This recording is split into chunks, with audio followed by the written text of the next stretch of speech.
Sudah hadir. Jadi saya akan mulai naksir kita pada siang hari ini. Bismillahirrahmanirrahim. Assalamualaikum warahmatullahi wabarakatuh. Alhamdulillah, salatu wassalam ala rasulillah wa ala alihi wa ashabihi wa mawalah. Amma ba'du.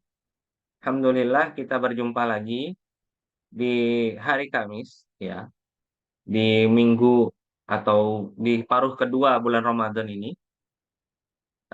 Di sini bersama kita sudah ada Mbak Nurjana yang merupakan alumni dari PTIQ dan juga program pendidikan kader ulama perempuan Masjid Istiqlal, di mana pada siang ini Mbak Nurjana akan menyampaikan kepada kita presentasinya mengenai salah satu penelitian terbarunya yang akan membincang soal atau membawa tema gender dan Islam yang secara spesifik Mbak Nurjana akan membahas apakah dalam kajian gender dan Islam khususnya tafsir itu sendiri, perbedaan jenis kelamin atau perbedaan biologis itu sangat menentukan atau tidak terhadap perubahan atau formasi narasi tafsir yang dihasilkan, seperti itu.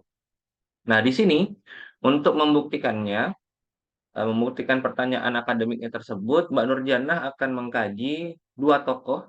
Di sini kita memiliki satu tokoh perempuan dan satu tokoh laki-laki, yaitu ada Zainab Al-Ghazali dengan karyanya Nazaratut Tafsir dan juga Said Qutb dengan karyanya Fi Dhilalil Quran.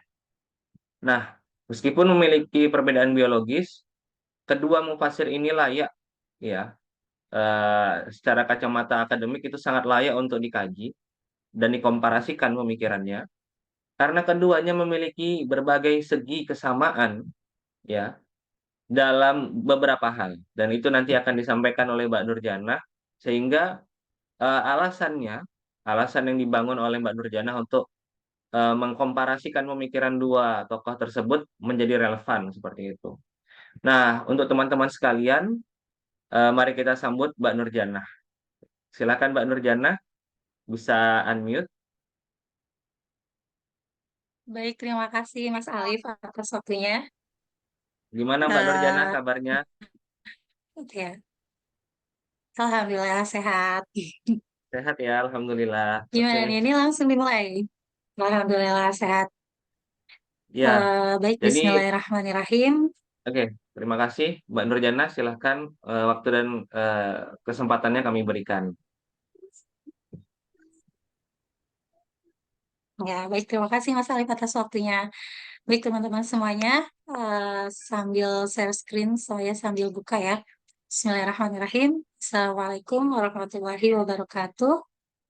Alhamdulillah, wa syukurillah, wassalatu wassalamu ala rasulillah, wa ala alihi wa sahbihi wa mawala la hawla wa la quwata illa billah, amma ba'd. Di pagi menjelang siang ini kali ya, saya mau mengucapkan terima kasih mungkin yang pertama kepada dosen favorit kita semua ya. Mungkin belum hadir sepertinya beliau. Sekaligus beliau ini sudah mengontak saya, memberikan kesempatan saya untuk berbagi pada kesempatan ini. Dan saya juga terima kasih kepada tim Ibih Tafsir, kepada Mas Alif dan Mas Musawir yang telah apa ya, mengatur ya kajian ini sedemikian rupa. Dan saya juga mengucapkan terima kasih kepada teman-teman yang sudah bersedia hadir mendengarkan pemaparan saya ini, penelitian saya ini. Semoga apa yang saya sampaikan ini bisa bisa sesuai ekspektasi teman-teman ya. Karena kan sebelumnya sempat di-spill juga ya tentang penelitian saya ini. Nah, jadi memang sebagaimana tadi sudah dijelaskan oleh Mas moderator kita, bahwasanya saya ini ingin menjelaskan tentang bagaimana sih hubungan perbedaan biologis terhadap penafsiran gitu? Apakah perbedaan biologis ini bisa mempengaruhi hasil penafsiran? Nah, di sini ini asli dari judul tes saya, tidak saya ganti. Jadi narasi gender di balik hubungan perbedaan biologis dan tafsir, studi komparatif penafsiran Zainab Ghazali dan Said Qutb. Nah, jadi mungkin sedikit cerita eh, awal saya bisa mendapatkan terinspirasi untuk meneliti ini yaitu dari perkuliahan di kelas. Jadi memang perkuliahan di kelas selama diskusi di kelas, kebetulan saya ini dari kelas PKUP yang fokusnya gender. Jadi dalam diskusi gitu ya, baik saya mendengar dari dosen atau dari teman-teman itu sering mengatakan bahwasanya salah satu yang menyumbang adanya eh, melanggengkan adanya praktek patriarki ini adalah salah satunya itu dari agama, yaitu penafsiran agama tentunya ya. Nah, jadi di sini karena agama ini ditafsirkan oleh laki-laki. Jadi sehingga hasil penafsirannya bias menyumbang adanya subordinasi atas perempuan, terus menyumbang adanya praktik patriarki di masyarakat. Hal-hal seperti ini yang sering sekali saya dengar. Nah, akhirnya itu kayak saya agak membatin gitu ya. Nah, kemudian saya juga kami sempat diajar oleh Prof. Zaituna Subhan, mungkin teman-teman udah kenal semua dengan beliau. Beliau itu mempunyai satu karya, judulnya Tafsir Kebencian. Nah, dari judul itu sebenarnya gimana ya? Kan buku itu membahas tentang mufasir-mufasir terdahulu yang penafsirannya dianggap bias gitu. Kemudian beliau itu mencoba untuk melakukan penafsiran, merekonstruksi penafsiran, mengutip penafsiran-penafsiran dari seperti Aminah Wadud, Asma Baros, dan lain sebagainya untuk melerai gitu ya kasus dari apa sih ketimpangan perempuan gitu. Nah, dari judul itu tafsir kebencian, jadi saya tuh langsung berpikir apa iya mufasir-mufasir terdahulu, ulama-ulama terdahulu yang mana saya itu diperkenalkan tentang mereka itu kejuhudannya gitu, kewaroannya, terus kesikohannya, apa iya mereka menafsirkan Al-Qur'an gitu karena memang kebencian gitu, ada rasa kebencian. Walaupun sebenarnya saya juga tahu sih gitu alasan dari penamaan tafsir kebencian ini usulan dari percetakan gitu. Tapi ketika mengiyakan di situ, ketika itu sudah terpublish tafsir kebencian itu apa iya gitu ada unsur kebencian. Nah, kebetulan juga di Naksir minggu lalu juga pernah waktu ketika pemateri Kak Elin itu membahas tentang tafsir negara, Kemenak itu kan ada penafsiran yang hasilnya bias dan tidak. Di situ kan ada pertanyaan apa iya ketika penafsiran yang bias itu tim yang menyusun itu kan tim ya. Apa iya yang tim yang menyusun itu hanya laki-laki, tidak ada perempuan.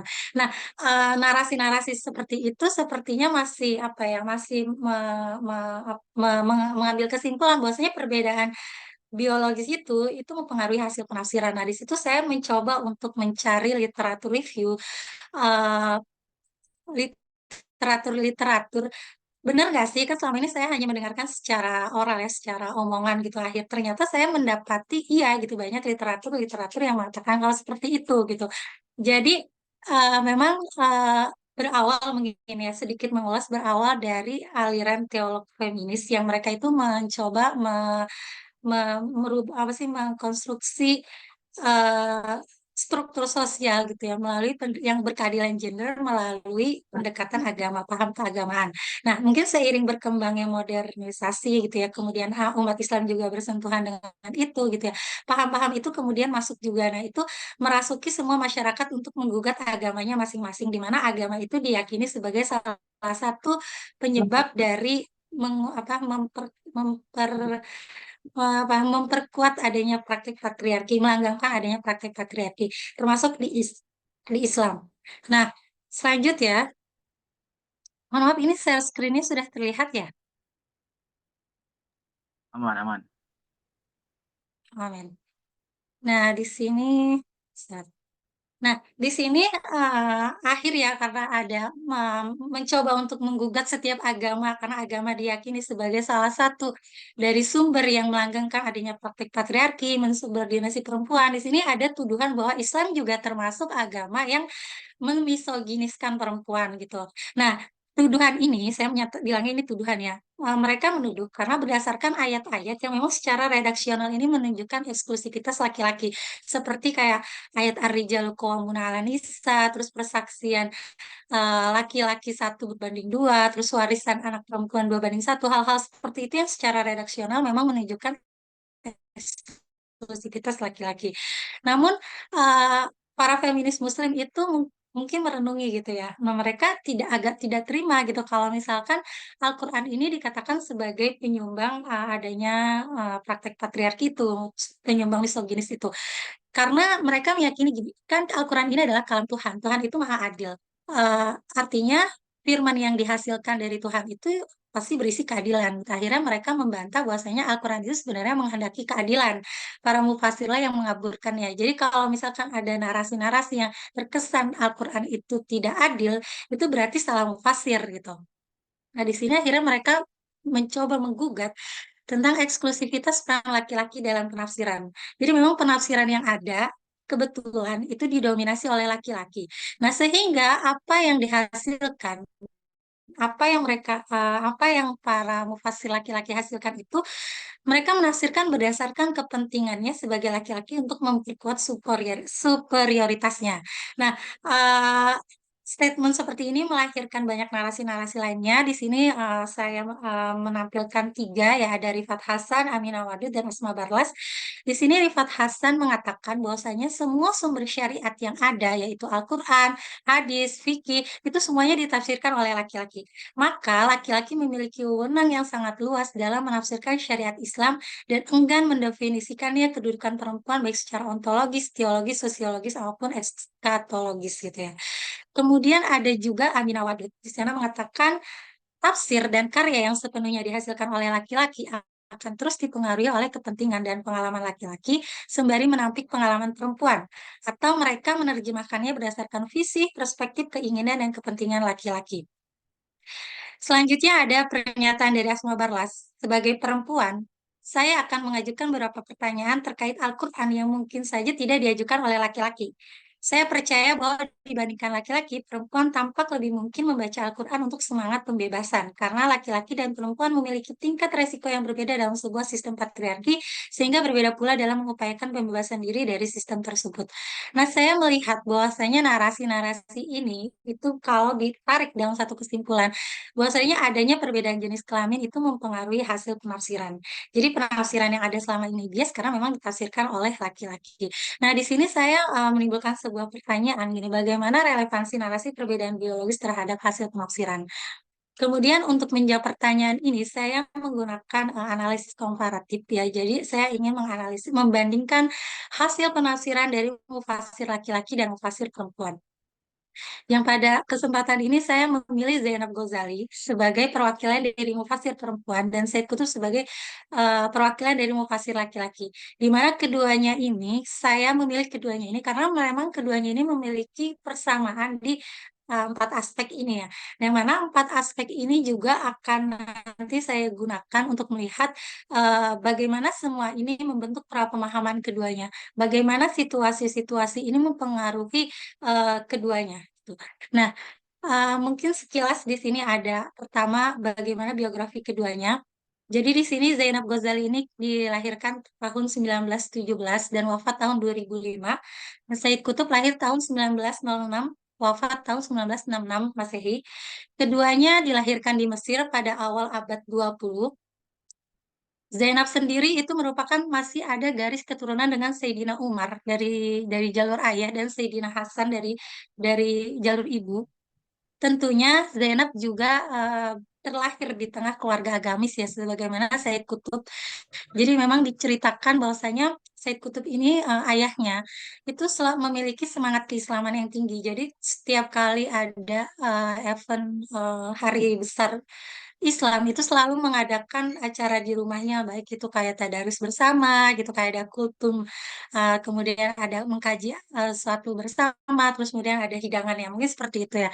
Nah, begitupun Zainab gitu ya, pastinya memiliki apa sih namanya keluarga yang Islamis juga gitu, terlahir di tengah keluarga Islamis, di mana ayahnya juga apa ya selalu mendukung gitu Zainab Ghazali itu terus untuk terus berdaya lah seperti itu, untuk terus belajar gitu, nggak hanya terhenti di seperti seperti budaya, maksudnya tidak ada terhenti di rumah gitu, urusan domestik saja. Bahkan pernah diceritakan bahwasanya ketika waktunya, jadi ada jadwal gitu Zainab untuk belajar sama ayahnya, tapi ibunya itu menyuruh Zainab untuk bantu-bantu masak di dapur. Nah, di situ ayahnya marah karena yang diharapkan dari ayahnya dari seorang Zainab itu bukan nanti hanya terhenti di dapur aja gitu, tapi harus bisa terus bermanfaat untuk umat gitu. Nah, di sini Zainab Ghazali ini riwayat pendidikannya belajar di Al-Azhar. Sini ada banyak, ada salah satu di antaranya ada Syekh Abdul Majid Laban, Syekh Muhammad Sulaiman Najjar, Syekh Ali Mahfuz, yang mana mereka itu salah satu ulama senior di Azhar pada waktu itu. Sedangkan Said Qutb itu belajar di perguruan tinggi Darul Ulum, nah yang sekarang dikenal dengan Universitas Kairo. Kemudian keduanya ini mempunyai sosok yang sama-sama dikagumi ya. Kalau Zainab Ghazali ini ada Aisyah Temoria. Aisyah Temoria ini sarjana Muslim asal Turki. Dia itu seorang penyair tapi juga punya karya-karya tentang perempuan. Tapi saya belum menemukan karya spesifiknya tentang judul perempuan. Mungkin itu terdapat di tengah-tengah syairnya gitu ya. Kalau syair-syairnya memang banyak gitu. Nah, sedangkan Abbas Mahmud Akkad ini yang dikagumi oleh Said Kutub ini juga seorang sastrawan. Beliau juga yang mempengaruhi Said Kutub itu menjadi seorang sastrawan. Dan beliau juga Abbas Akot ini mempunyai karya judulnya Al-Mar'ah fil Quran.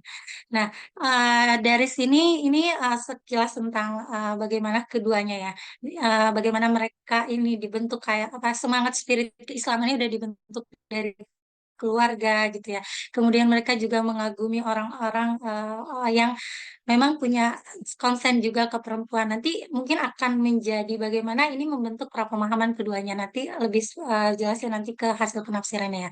Kemudian kita ke bagaimana sih sosial historis keduanya gitu ya. Nah, mereka kan mereka berdua ini lahir pada awal abad 20. Jadi sebenarnya kondisi Mesir itu adalah salah satu negara Timur Tengah yang mungkin bisa dikatakan awal ya, yang disinggahi oleh penjajah Barat. Saya bilangnya penjajah ya, karena mereka Mesir ini kan mengalami transformasi sosial nih di awal abad 19 oleh bangsa Eropa. Sebenarnya dari akhir abad ke-18 sudah mulai sih ya. Jadi memang alih-alih gitu ya, mereka itu ingin membebaskan perempuan dari keterkekangan. Jadi kita kan tahu ya kalau di Islam tuh ada hijab, terus di Islam itu ada harem. Harem itu suatu kawasan kayak mungkin perkomplekan atau perumahan atau seperti itu, di mana isinya itu khusus untuk istri sultan atau keluarga perempuan sultan. Pokoknya keluarga perempuan sultan itu ada di harem itu. Nah, mereka itu melihat harem ini suatu pengekangan. Jadi alih-alih bangsa Barat ingin memerdekakan umat Islam yang ada di Timur Tengah gitu ya, dalam hal ini dari Mesir, tapi justru sebenarnya mereka itu hadir sebagai kolonial kalau saya melihatnya, karena mereka itu menjajah apa ya, perekonomian, menjajah perpolitikan yang ada di sana gitu, termasuk menjajah ideologis ini. Meskipun Mesir ini ketika kedatangan Barat ini mengalami perubahan yang signifikan dari sosialnya gitu kan. Jadi mungkin para perempuan-perempuan itu udah mulai banyak yang tidak apa sih, udah mulai banyak yang up ke publik gitu ya, nggak hanya bekerja di rumah atau di pinggiran masyarakat lah pokoknya gitu istilahnya, tetapi sudah banyak yang mulai terjun, udah mulai banyak yang apa ya, berperan di publik gitu ya. Dan di sini juga ada perubahan ekonomi gitu ya, perubahan politik gitu ya, perubahan kultural. Tapi sayangnya kalau kultural ini sedikit demi sedikit seolah ingin meninggalkan budaya asli dari Mesir itu sendiri gitu. Dan di sini ada perubahan ideologi, tentunya mereka membawa perubahan ideologi-ideologi modernisme yang apa ya, yang disebarkan gitu ya ke masyarakat Mesir itu sendiri. Nah, di sini ada beberapa kejadian ya selama ada masa kolonial ini. Di sini ada terjadi Perang Anglo-Mesir tahun 1882. Ini menyebabkan penjajah Inggris atas Mesir, kan awalnya Eropa. Nah, awalnya itu Eropa, terus ada Perang Anglo-Mesir ini, ternyata kalah, akhirnya Inggris itu masuk menguasai Mesir. Nah, ketika Inggris masuk menguasai Mesir, ini benar-benar Mesir itu menjadi daerah protektoratnya Inggris. Jadi semuanya itu diatur oleh Inggris gitu. Nah, sampai yang apa ya, pemerintahan yang penting-penting itu dipegang sama Inggris. Nah, bahkan kalaupun ada warga Mesir, masyarakat Mesir yang ikut ke pemerintahan itu hanya di bawahan, dan mereka itu punya ruangannya dipisah gitu. Ruangan masyarakat Mesir sama Inggris itu dipisah. Nah, itu membuat apa ya? Masyarakat Mesir tuh kayak muak banget gitu dengan ini. Akhirnya mereka mencoba untuk eh, pelan-pelan membuat apa ya? Menyusun gerakan nasionalis untuk mengusir Inggris inilah dari Mesir. Nah, kebetulan pada tahun 1919 itu ada perjanjian Versailles di Paris, di mana ini tuh perjanjian damai Perang Dunia Satu gitu antara kubu Sekutu dan kubu apa ya kubu apa sama gitu. Pokoknya itu. Nah di sini salah ada dari Mesir kan udah membuat beberapa partai ya. Salah satunya tuh ada Partai Wafd, ada Partai Waton, Partai Nasionalis. Nah mereka itu ingin menghadiri revolusi ini tapi tidak diizinkan sama Inggris karena Inggris itu ingin terus menguasai Mesir. Nah di situ udah mulai apa ya masa-masa pemberontakan. Jika kita melihat di tahun 1919 ini kan detik-detik revolusi 1919 ini itu detik-detik itu lahirlah nih Zainab sama Said Kutub ya terutama Zainab kalau Zainab kan emang tahunnya masih bayi ya di ketika revolusi ini tapi kan dampak setelah revolusi ini Zainab juga itu pasti apa ya mempengaruhi gitu, terutama Said Kutub yang memang dia sudah bisa dikatakan udah belasan tahun. Bahkan diceritakan ketika revolusi ini sempat Said Kutub itu terhenti pendidikannya dari jenjang SD menuju SMP karena adanya revolusi ini gitu. Nah, dari sini kan banyaknya pergerakan-pergerakan ini juga bisa mempengaruhi bagaimana keduanya ini memiliki semangat apa ya, memiliki semangat eh, semangat perjuangan yang tinggi lah gitu. Nah, uh, disusul gitu dengan berakhirnya Kekaisaran Ottoman di daerah Mesir. Jadi Mesir itu waktu itu posisinya masih di bawah kekuasaan Turki Utsmani ya. Itu pada tahun 1922. Tapi secara umum berakhirnya Kekaisaran Ottoman itu pada 1924. Nah, ini menjadi penyebab lahirnya gerakan Ikhwanul Muslimin pada tahun 1928. Nah, jadi Ikhwanul Muslimin yang diinisiasi oleh Hasan al-Banna, mereka merasa melihat, wah, umat Islam ini udah nggak ada khalifah lagi nih, kan terakhir Turki Utsmani. Jadi pasti dan udah masuk paham-paham modernisme dari Barat, pasti ini akan apa ya, akan menjauhkan umat Islam dari pemahaman Islam sendiri gitu. Akhirnya mereka dengan semangat untuk kembali Islamisasi, makanya mencoba apa sih mengembalikan gitu umat Islam untuk terus berpegang kepada Islam gitu. Nah, selanjutnya pergerakan itu ada uh, kan gini, nanti kan ada raja nih setelah setelah berguling Ottoman ini ada Raja Faruk, Raja Fuad, pokoknya Faruk dan satu lagi gitu. Nah, di situ ternyata rajanya masih masih ada aliansi dengan Inggris. Akhirnya muncullah revolusi Mesir 1952 yang mana diinisiasi oleh Ikhwanul Muslimin ini gitu. Jadi mereka udah merasa muak dengan perpolitikan di Mesir yang apa yang monarki yang apa sih yang otoriter yang segala macam akhirnya Ikhwanul Muslimin mencoba mendekati masyarakat pinggiran, masyarakat bawah gitu ya untuk melakukan apa namanya pemberontakan gitu. Nah, ternyata di sini juga didukung oleh partai-partai nasionalis tadi dan termasuk oleh eh, apa tentara tentara tentara apa ya namanya tentara pokoknya tentara militer bebas sebutannya gitu. Nah di situ salah satunya ada Jamal Abdul Nasser, Gamal Abdul Nasser ya kalau bahasa Mesirnya. Nah, di revolusi ini berhasil menggulingi raja itu. Kemudian Gamal Abdul Nasser itu sebenarnya mau gitu. Kan dia dari perwira bebas itu ingin menjabat sebagai pemerintahan. Nah, itu kan awal beralihnya dari monarki absolut ke eh, republik ya, si republik ya, itu saya lupa. Nah, pokoknya seperti itu. Nah, sebenarnya Gamal Abdul Nasser tuh pengen, tapi karena dia masih muda, akhirnya dia nunjuk yang lain ya. Ditunjuklah Muhammad Naguib untuk menjadi pemimpin. Tapi dia sembari cari muka gitu ke masyarakat ketika udah apa ya, udah dapat kepercayaan, dia menggulingkan. Jadi menggulingkan dalam pemerintahan Mesir itu ternyata udah biasa gitu ya. Kemudian di situ melihat Gamal Abdel Nasser tuh agak merasa terancam dengan keberadaan Ikhwanul Muslimin. Akhirnya mereka mencoba untuk memusnahkan gerakan Ikhwanul Muslimin itu gitu ya. Nah, mungkin kita tahu sampai sekarang Ikhwanul Muslimin ini memang sangat apa ya dikecam gitu kehadirannya di Mesir gitu. Mungkin ada sangkut pautannya dengan politik ini. Nah, kemudian di sini ada melihat ke pergerakan keduanya. Pergerakan keduanya, Zainab ini pernah bergabung dalam komunitas feminis liberal Huda Sya'rawi. Teman-teman mungkin udah kenal dengan Huda Sya'rawi ya.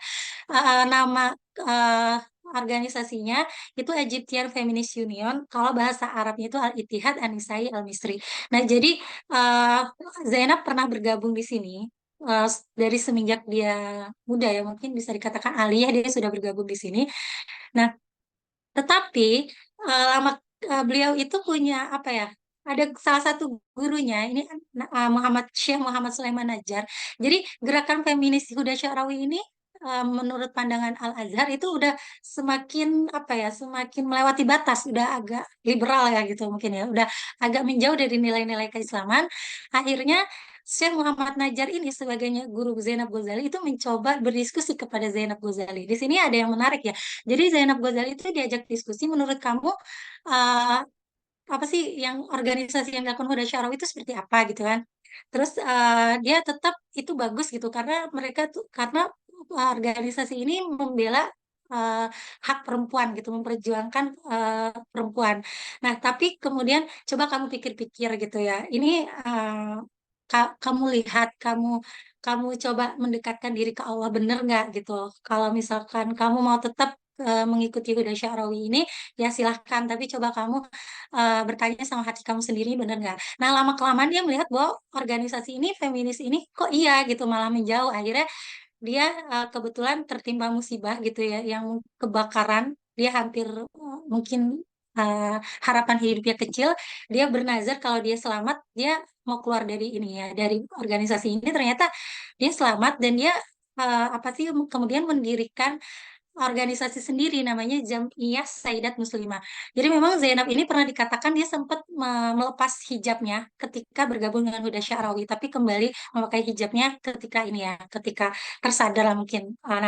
Nah, di sini karena dia gerakannya itu untuk perempuan gitu dan itu banyak peminatnya, di situ anggota salah satu petinggi Ikhwanul Muslimin itu tertarik akhirnya mengajak Zainab untuk bergabung ke Ikhwanul Muslimin. Akhirnya dia bergabung. Begitupun dengan Said Kutub. Said Kutub ini pernah bergabung di Partai Wafat ini. Partai Wafat ini partai yang salah satu gerakan nasionalis juga. Kemudian dia apa sih mencoba untuk keluar dan bergabung ke Ikhwanul Muslimin karena melihat ada visi dan misi gitu ya, karena jiwa ingin mengembalikan kesemangat keislamannya. Jadi Said Kutub ini kenapa lebih memilih Ikhwanul Muslimin? Karena Said Kutub ini pernah diutus sebagai dari Kementerian Pendidikan itu ke Amerika selama 2 tahun. Kemudian mereka Said Kutub ini melihat bagaimana kehidupan di masyarakat Amerika tuh yang materialisme, yang kayaknya Islam tuh udah paling benar gitu ya untuk mencegah umatnya dari paham seperti itu gitu ya. Akhirnya kayaknya dia cocok gitu ya untuk Ikhwanul Muslimin, akhirnya bergabung dengan Ikhwanul Muslimin. Nah, keduanya bergerak di Ikhwanul Muslimin ini juga mungkin ada pengaruhnya ya. Karena kan Ikhwanul Muslimin ini didirikan oleh Hasan Al-Banna, di mana Hasan Al-Banna ini murid dari Rashid Ridho. Rashid Ridho ini murid dari Muhammad Abduh, dan Muhammad Abduh itu murid dari Jalaluddin Al-Afghani. Jadi di sini mungkin masih ada pengaruh-pengaruh pemikiran dari para tokoh-tokoh terkenal itu, bagaimana modernis Islamis ya, yang moderat gitu ya. Nah, di sini ada penafsiran. Zainab Ghazali memiliki tafsir Nazarah fi Kitabillah disusun berdasarkan mushaf, sama seperti Said Kutub ya. Tafsirnya namanya Fizalil Quran, disusun berdasarkan mushaf. Tafsirnya ada bil maksud dan bil ra'i juga. Nah, kalau Said Kutub tahlili, kalau Zainab tuh tahlili ringkas. Mungkin dikatakan tahlili ringkas ini saya tahu istilah ini dari Prof. Hamdani waktu itu. Kalau misalkan dia sebenarnya tahlili tapi disajikannya secara ringkas, itu Zainab Ghazali. Nah, kalau Zainab Ghazali ini coraknya ijtimai, sedangkan Said Kutub ini lebih banyak ya. Ada corak ijtimainya iya, ada adabinya iya, ada al-fikrinya iya, dan ada harokinya iya. Jadi uh, Fizilalil Quran ini pertama itu, cetakan pertama itu pemikiran Al-Fikri. Kemudian setelah dia di penjara, dia melihat pergerakan apa ya, karena dia itu selalu diintimidasi oleh pemerintah, akhirnya ada corak Al-Haroki. Nah, sekarang kita melihat ke penafsirannya. Saya mengambil ada 4 penafsir, ada 4 tema tentang perempuan yang sebenarnya banyak tema tentang perempuan yang digugat oleh para feminis yang dianggap sebagai pemahaman yang bias ya. Nah, mungkin di sini saya dalam penelitian ini saya hanya mengambil 4 ayat dan mungkin dalam uh, kesempatan ini saya hanya paparkan beberapa ya. Pertama tentang penciptaan perempuan. Nah, yang digugat oleh feminis itu apa sih? Karena kata nafsu wahidah kan. Nafsu wahidah itu diartikan sebagai Adam, kemudian zaujaha itu diartikan sebagai istrinya, jadi terkesan bahwasanya perempuan itu adalah makhluk nomor 2. Padahal, kan ini penafsiran seperti itu, Jumhurul Mufasir menafsirkannya seperti itu. Dan Jumhurul Mufasir itu menafsirkan seperti itu berdasarkan adanya hadis sahih yang mengatakan bahwasanya perempuan itu diciptakan dari tulang rusuk perempuan. Saya tidak memperpanjang itu. Sebenarnya ada teks redaksi lain yang sama-sama sahih yang redaksinya Kad Gila, bukan Bin Gila, tapi saya tidak perpanjang pembahasannya sekarang. Nah, di sini intinya Zainab dan Said Kutub ini menafsirkan kata nafsu wahidah dan zaulah itu eh, arahnya ke sana, tapi tidak secara langsung menyebut kata Adam dan kata Hawa gitu ya. Nah, di sini redaksinya seperti ini ya. Sesungguhnya laki-laki dan perempuan itu keduanya sama-sama satu jiwa. Setengah jiwa laki-laki adalah jiwa kedua yaitu perempuan. Nah, di sini setengah jiwa laki-laki adalah jiwa kedua yaitu perempuan. Berarti kan perempuan itu bagian dari setengah jiwa laki-laki. Nah, maksudnya adalah bahwa kehidupan keduanya tanpa pasangannya merupakan kehidupan yang tidak sempurna. Tapi di sini Zainab mencoba memaparkannya dengan narasi membantah bahwa ini tuh akan mengindikasikan perempuan itu menjadi makhluk nomor 2. Perempuan itu direndahkan. Enggak. Di sini Zainab malah mengatakan mereka itu sama gitu ya. Ya walaupun terkesan satu jiwa setengahnya, tapi mereka tuh sama gitu ya. Eh, pasangan yang saling melengkapi kalau tidak ada ya tidak jadi sempurna gitu. Nah, kalau Said Kutub ini di sini redaksinya Allah menciptakan satu jiwa sebagai permulaan. Wa khalaqa ibtidaan. Di sini ada ibtidaan, jadi sebuah permulaan. Lalu menciptakan darinya pasangannya. Dan sini nggak pakai min nafsin wahidah lagi, tapi ibtidaan. Jadi Allah menciptakan sebagai permulaan tuh satu jiwa dulu, baru setelah itu pasangannya. Jadi kalau saya melihatnya, ini ya hampir sama kayak Zainab. Ya sama kayak mufasirnya, jumhur mufasir lainnya bahwa dari Adam dulu baru diciptakan Hawa gitu ya. Ya, baru diciptakan pasangannya gitu ya. Maka adanya keluarga itu terdiri dari 2 pasangan. Tapi di sini sebenarnya redaksinya Said Kutub ini panjang ya. Ini yang saya tampilkan yang saya highlight aja. Jadi anda huma laisa fardaini mutamatsilaini. Jadi keduanya itu bukanlah 2 pribadi yang serupa. Sejatinya keduanya ada 2 pasangan yang saling menyempurnakan. Itu narasinya sama seperti Zainab. Jadi mereka itu maksudnya laki-laki diciptakan, kemudian baru setengahnya itu baru perempuan, baru setelah itu ciptakan perempuan. Itu bukan mengindikasikan perempuan itu jadi makhluk nomor 2, tapi mereka itu sama-sama setara. Mereka itu sama-sama adalah pasangan yang saling menyempurnakan gitu. Jadi kan kalau nggak ada pasangan ya mereka nggak jadi sempurna gitu. Nah, bagaimana mungkin kalau pasangan itu yang satu ada yang lebih lebih mulia, lebih unggul, yang satu enggak gitu. Nah, jadi mereka melihat bahwasanya mereka pasangan yang sama-sama mulia gitu. Dan nggak mungkin misalkan laki-laki itu mulia, kemudian perempuan diciptakan dari laki-laki mengindikasikan dia hina. Bagaimana mungkin perempuan itu yang berasal dari sesuatu yang mulia malah hasilnya jadi hina. Kalau misalkan perempuan hina berarti laki-laki juga hina gitu. Kalau misalkan laki-laki mulia maka menghasilkan perempuan juga sebenarnya statusnya mulia juga. Nah, itu sebenarnya narasi-narasi itu yang sebenarnya panjang gitu ya. Nah, di sini saya melihat walaupun keduanya ini menafsirkan seperti mufasir klasik yang dianggap oleh feminis itu bias gitu karena mengindikasikan bahwa perempuan itu adalah makhluk nomor 2, tapi mereka itu mengemas dengan narasi-narasi yang menggiring pembaca itu untuk menyamakan tidak seperti itu gitu. Penafsiran seperti ayat seperti ini gitu ya bisa dipahami bukan berarti menunjukkan bahwa perempuan itu lebih hina dari laki-laki gitu. Tapi keduanya itu adalah jiwa yang setara sama-sama mulia gitu seperti itu. Nah, begitupun di sini eh cukup kelamaan ya. Di sini ada waris perempuan gitu. Terus di sini ada kiwama, terus di sini ada saksi perempuan. Nah, eh dari saya langsung simpulkan ya. Jadi secara umum hasil penafsiran keduanya itu tidaklah bias gitu. Meskipun ditemukan penafsiran yang memiliki kesamaan dengan mufasir klasik yang diklaim bias. Namun penjelasan-penjelasan serta penekanan-penekanan di keduanya menggiring pembaca untuk berasumsi bahwa laki-laki dan perempuan memiliki derajat yang sama meskipun memiliki peran yang berbeda. Nah, saya menyimpulkan bahwasanya penafsiran ini tidak bias. Saya mengacu kepada indikator yang ditulis oleh Abdullah Mustaqim bahwasanya penafsiran yang tidak bias itu ada empat.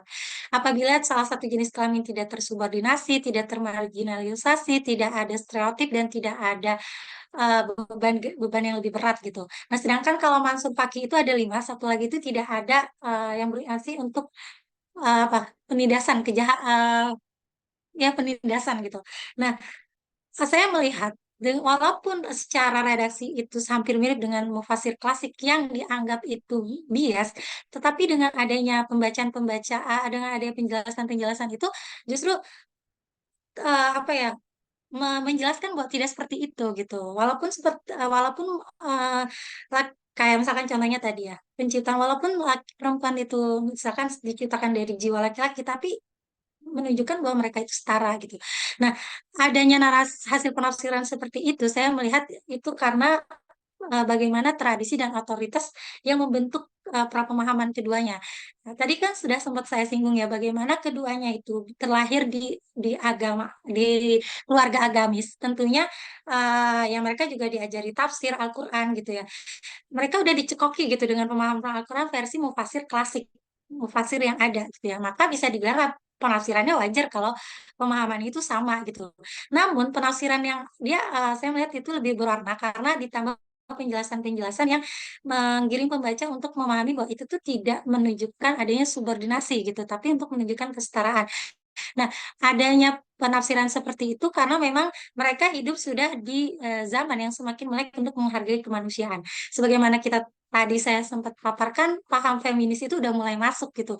Jadi di situ udah banyak pergerakan-pergerakan perempuan di ruang publik dan itu juga mempengaruhi gitu ya. Nah, tadi juga apa sih ayahnya Zainab juga sering apa ya, menginspirasi Zainab dengan gerakan para sahabiyah, bukan cuma Ummul Mukminin tetapi juga para sahabiyah seperti Rufaidah, Nusaibah yang ikut berperang gitu. Nah, kemudian bagaimana mereka itu keterpengaruhan oleh sejarah gitu ya. Ada kayak situasi saat itu seperti apa, lingkungan seperti saat itu apa, sejarah tradisi budaya zaman yang saat itu seperti apa. Yang mana waktu itu kalau pergerakan jiwa pergerakannya itu karena memang wadah itu pada saat itu pergerakan melawan kolonial dan eh, apa sih Islamismenya yang mereka Islamisasinya mereka itu karena memang sudah paham Islam itu di umat Islam udah mulai pudar gitu. Nah, hal-hal seperti itu semangat mereka melahirkan semangat dakwah dengan bingkai kembali ke ajaran Islam. Nah, di sini sebentar, nggak kelihatan di saya. Apakah hasil penafsiran laki-laki itu selalu bias demi memperkuat superioritasnya? Apakah hasil penafsiran perempuan sudah tentu tidak bias gitu ya? Ini beberapa pertanyaan dari saya untuk mengantarkan ke konklusi akhir. Jadi memang hasil penafsiran laki-laki itu tidak selalu bias demi memperkuat superioritasnya. Begitu juga dengan hasil penafsiran perempuan yang belum tentu tidak bias. Contohnya, ada penafsiran Zainab terhadap kata solihat. Solihatu qanitatun hafizatul lil ghaibi. Itu pada surat An-Nisa ayat 34. Zainab mengaitkannya dengan suami. Jadi, sehingga apabila perempuan meninggalkan perintah suami, merasa tinggi gitu ya dari suami, maka ia terbilang musyrik. Nah, penafsiran seperti ini yang dikritik oleh feminis ya, karena menimbulkan asumsi bahwa seorang istri itu menghamba kepada suami. Sedangkan Said Kutub justru beliau ini menafsirkannya bahwa kesolehannya itu berkaitan dengan ketentuan Tuhan. Jadi ketaatan kepada Tuhan. Kalau misalkan dia terlihat sudah tidak taat dengan ketentuan Tuhan, maka dia dibilang musyrik gitu seperti itu. Nah, di sini kan terlihat kalau misalnya melihat ya penafsiran Zainab ya belum perempuan belum tentu selamat dari tidak bias gitu. Bentar. Nah, apakah hanya laki-laki yang hasil penafsirannya subjektif dan apakah si penafsiran perempuan lebih aman dari subjektivitas? Nah, memahami setiap mufasir itu pasti subjektif, nggak ada yang objektif. Nah, di sini saya kalau kalau dalam hermeneutik Gadamer ya, bahwa memahami teks itu tidak mungkin steril dari keterlibatan mufasir dengan segala wacana kekinian. Jadi pasti itu mempengaruhi ya. Nah, sejumlah tokoh intelektual Muslim juga mengkritik pembacaan feminis egalitarian. Jadi mungkin teman-teman masih ingat pembahasan ini, masih nyambung dengan pembahasan Kak Elin, Kak Hanif Fazlin. Feminis egalitarian yang selalu meyakini bahwa penafsiran mereka itu nggak subjektif gitu. Artinya objektif. Di sini ada Kecia Ali, ada Raja Rauni, dan Aisyah Hidayatullah mengatakan bahwa pembacaan egaliter terhadap Al-Quran itu sebenarnya bersifat subjektif. Jadi ketika mereka itu menemukan suatu ayat yang mungkin sulit dipahami sejalan dengan kesetaraan gender, maka secara tidak sadar mereka telah dipengaruhi oleh sejarah yang ada dalam diri mereka tentang pandangan kesetaraan gender, sehingga mereka akan mencoba memberikan pemahaman dengan kacamata kesetaraan gender. Pokoknya bagaimanapun harus sesuai dengan epistemologi egaliter Al-Quran. Nah, yang seperti itu dikritik ya. Jadi nggak hanya laki-laki loh ternyata yang subjektif, tapi perempuan juga subjektif gitu. Nggak mungkin objektif sebagaimana yang diklaim oleh feminis egalitarian. Nah, jadi memang apa ya, bias penafsiran dikatakan bias itu sebenarnya proyeknya dari feminis egalitarian, karena kan tolak ukurnya mereka tuh jelas ya, egaliter Al-Quran. Jadi kalau ada penafsiran uh, yang udah mulai kabur, dia tidak mencerminkan nilai keadilan dalam Al-Quran, itu dianggap bias saja menurut mereka gitu kan. Nah, uh, apa sih namanya? Nah, sedangkan uh, kalau yang subjektivitas artinya mereka juga kan selama ini mereka menganggap mufasir terdahulu itu subjektif gitu ya. Padahal mereka sendiri juga subjektif gitu ya. Mereka mencoba berbagai cara supaya Al-Quran ini uh, sesuai dengan kacamata keadilan gender seperti itu.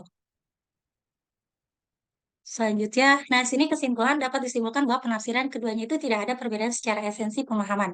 Perbedaan hanya pada corak penafsiran, metode penafsiran.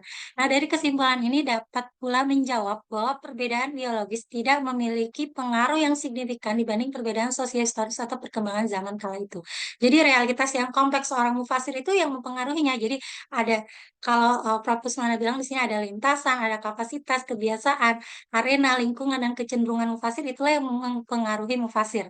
Jadi kemudian ada kapasitas berbeda seorang mufasir, usaha berbeda, kekuatan sosial seperti bahasa, keluarga, sistem negara, itu semua yang lebih berpengaruh kepada hasil penafsiran mufasir. Jadi kompleksitas realitas tipe inilah yang berimplikasi pada kualitas tipe penafsiran dan cara penafsiran. Bukan karena perbedaan biologis gitu ya. Nah, jadi kalau para mufasir klasik sering dianggap memiliki penafsiran yang bias, itu bukan karena laki-laki, tetapi karena memang dipengaruhi oleh kesadaran yang terikat pada kondisi patriarki pada zamannya. Jadi pada saat itu ya mereka masih menganggap praktek patriarki sesuatu yang alami dan menganggapnya sebagai adat yang tak terhindarkan. Nah, ini bisa aja gitu ya, perempuan kalau misalkan ada yang maksudnya terdokumentasikan, itu perempuan pada zaman klasik yang menafsirkan Al-Quran bisa jadi pemahamannya sama dengan mufasir klasik laki-laki.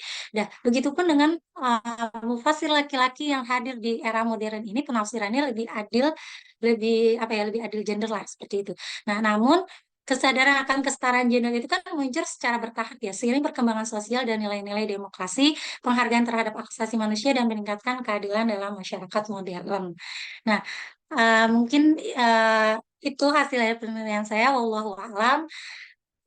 Mungkin ada masukan dari teman-teman kalau misalkan penafsiran saya ini apa ya, landingnya terlalu terlalu kasar gitu atau gimana, mungkin saya serahkan kepada moderator.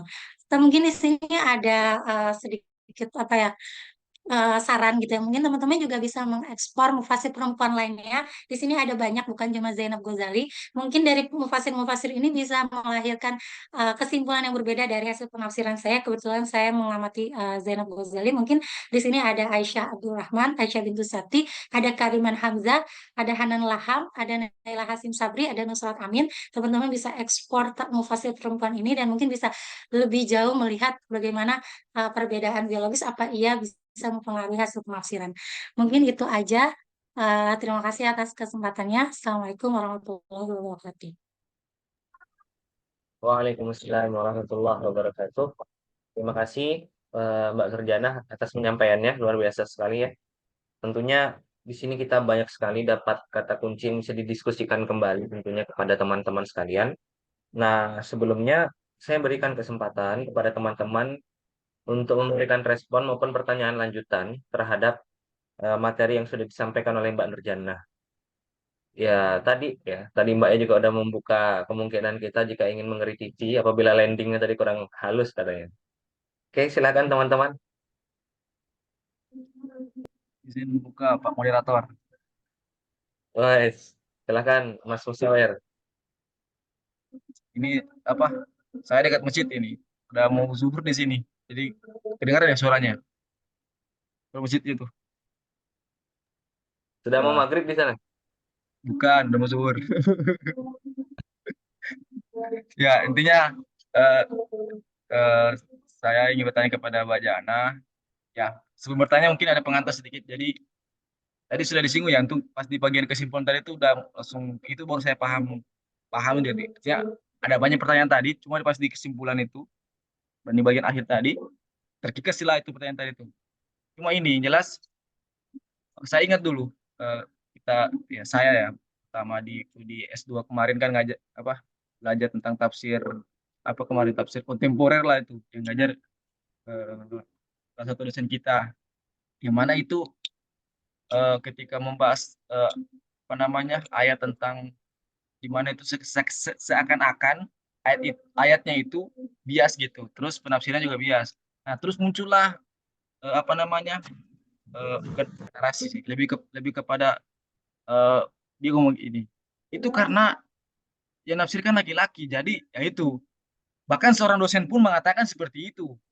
Dia itu laki-laki. Artinya andaikan bisa mungkin pemilihan diksi misalkan artinya penafsiran ini tidak terlepas mungkin begitu kan.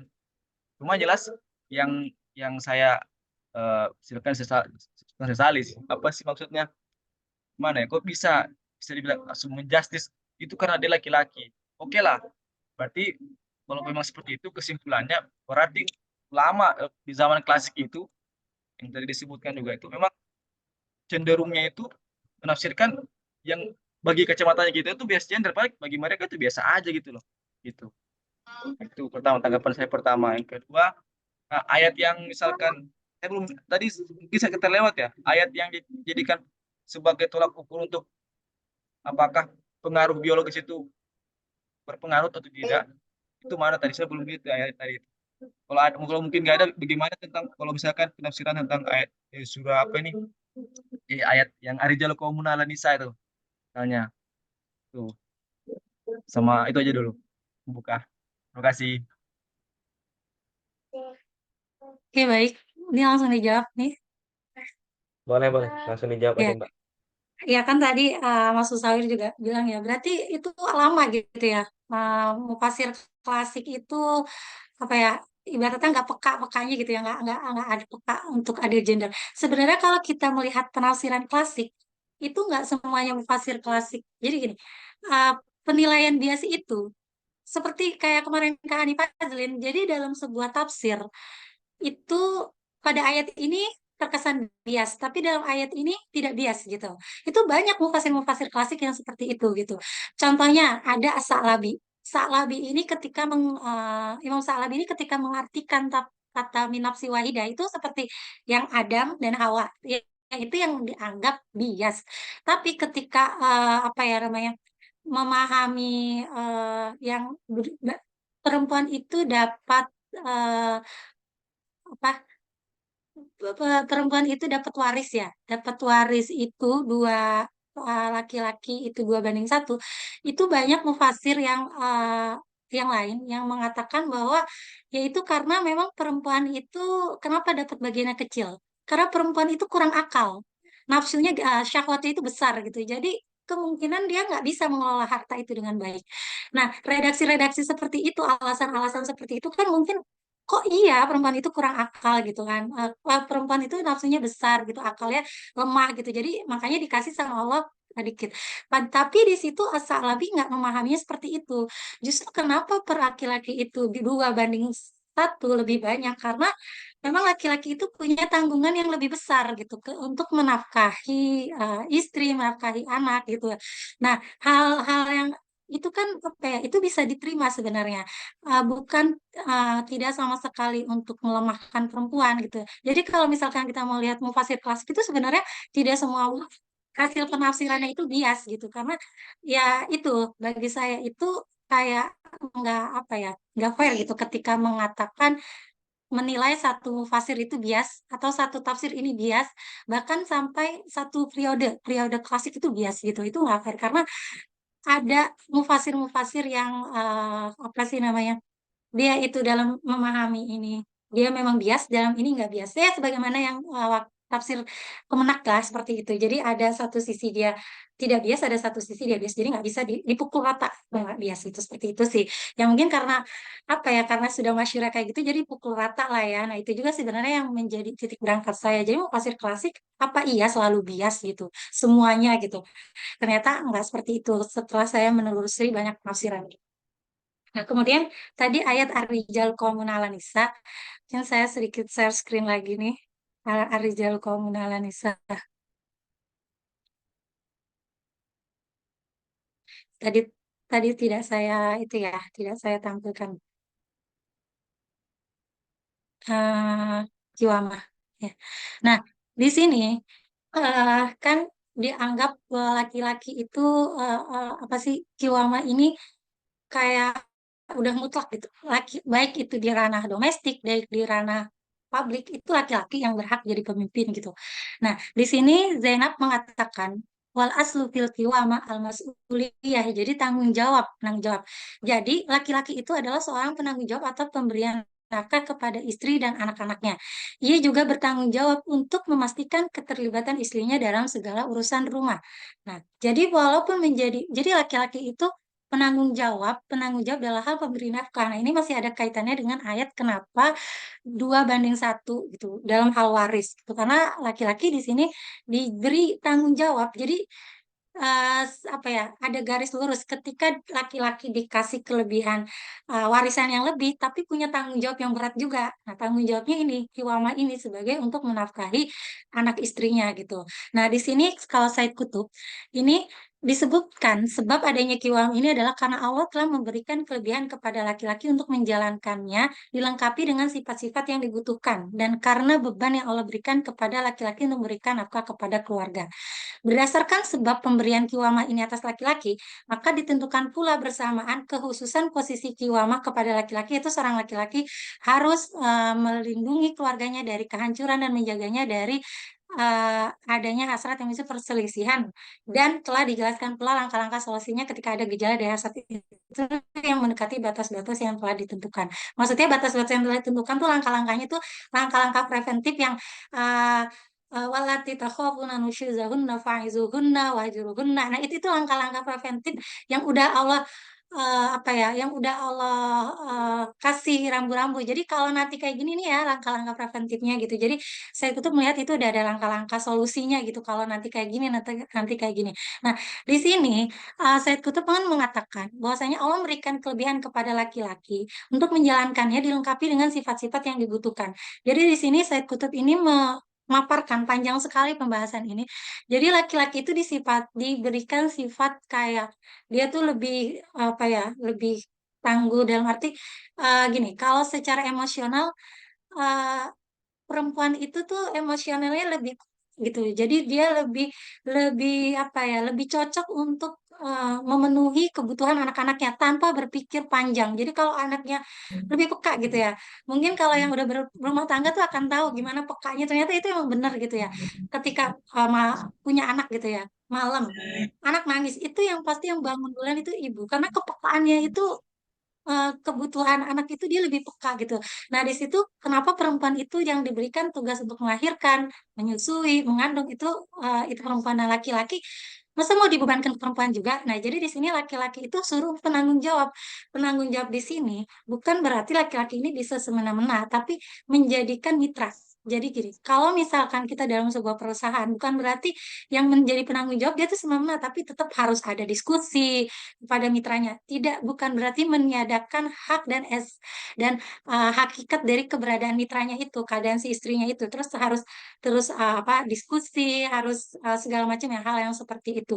Nah, Kalau saya mengambil ini sejalan dengan yang saya ambil dari pernyataan Syekh Al-Buti sama Syekh Ali Jum'ah. Jadi ada hadis, kalau kalian itu pergi lebih dari 3 hari, dan kalian bertiga lebih dari 3 hari, itu harus ada salah satu di antara kalian yang diangkat jadi pemimpin. Kenapa?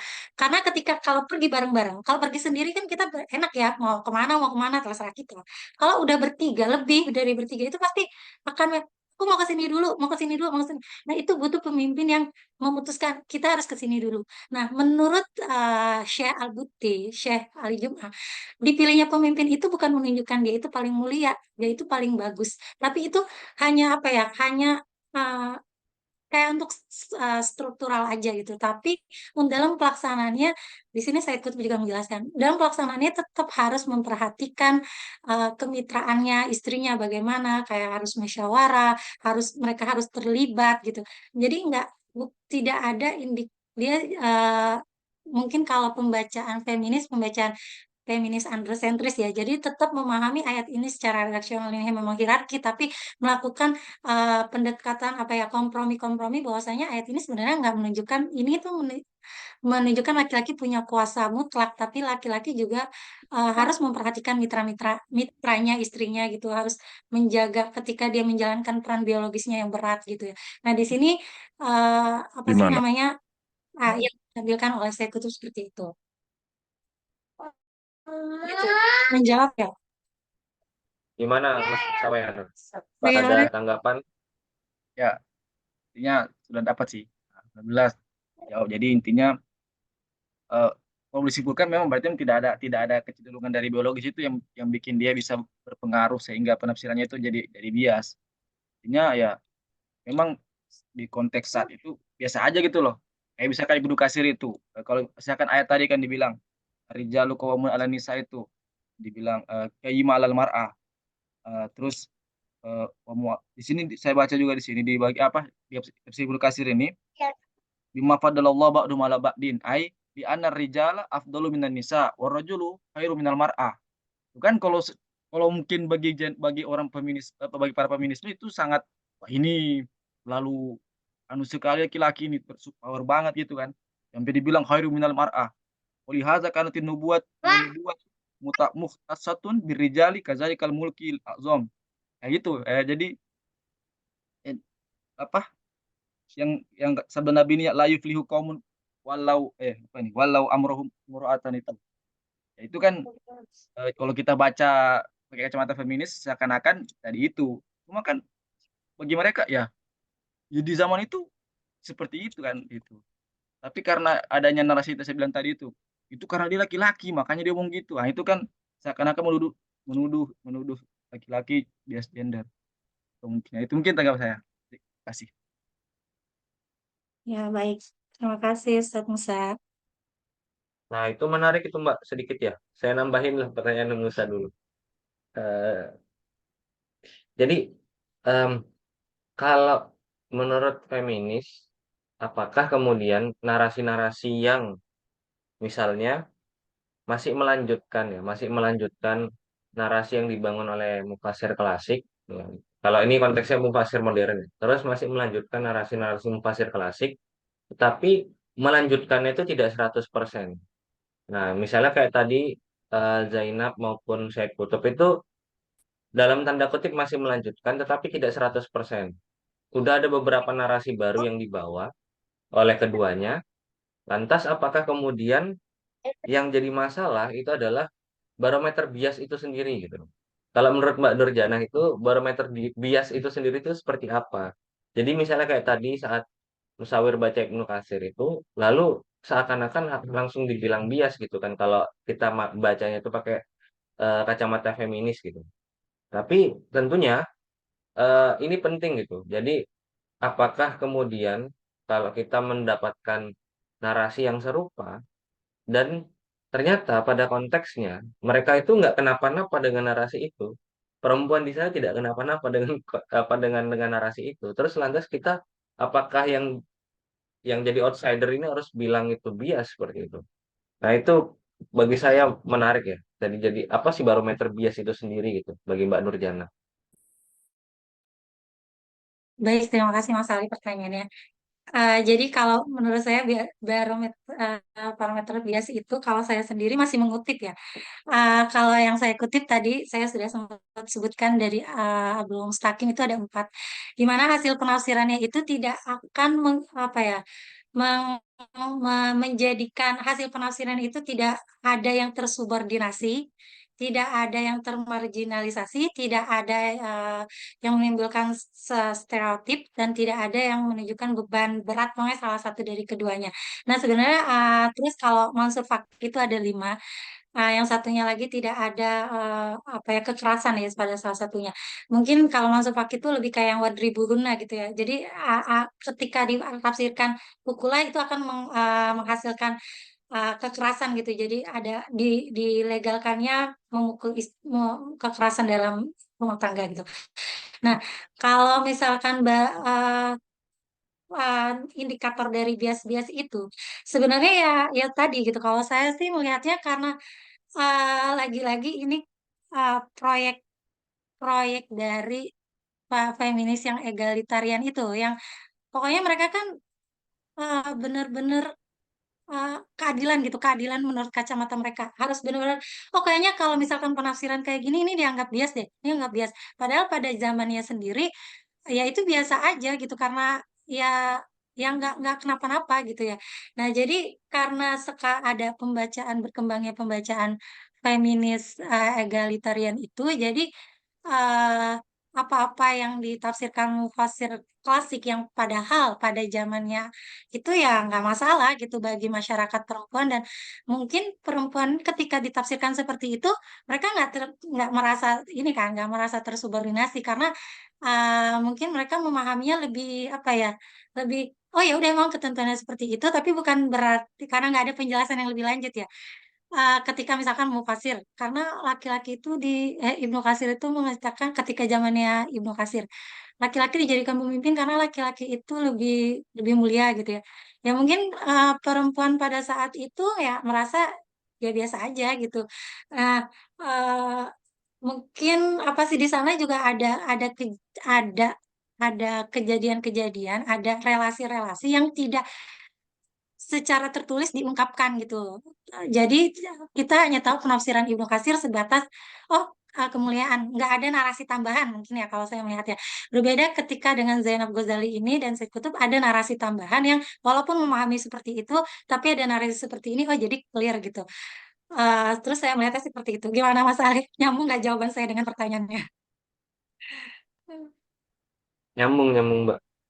Jadi malah jadi menarik lagi nanti. Berarti ya prinsip egaliter itu sendiri adalah prinsip yang sebenarnya tidak bisa digeneralisasi. Karena kalau begitu, setiap konteks memiliki prinsip egaliternya sendiri seperti itu. Nah, nanti yang menarik adalah sekarang kita itu punya satu prinsip egaliter yang sifatnya global gitu, HAM. Nah, kita punya HAM gitu. Jadi kayak apakah kemudian apakah lantas kemudian negara-negara yang menggunakan prinsip egalitariannya itu adalah prinsip egalitarian yang berdasarkan pada apa namanya, pada nilai-nilai Islam, seperti misalnya Daulah Islamiyah ya, beberapa negara kan pakai Daulah Islami yang modelnya Daulah Islamiyah itu apa namanya, membuat konsensus hukumnya itu kan dari Quran dan hadis kayak gitu. Nah itu artinya kan dia punya prinsip egalitarianismenya sendiri.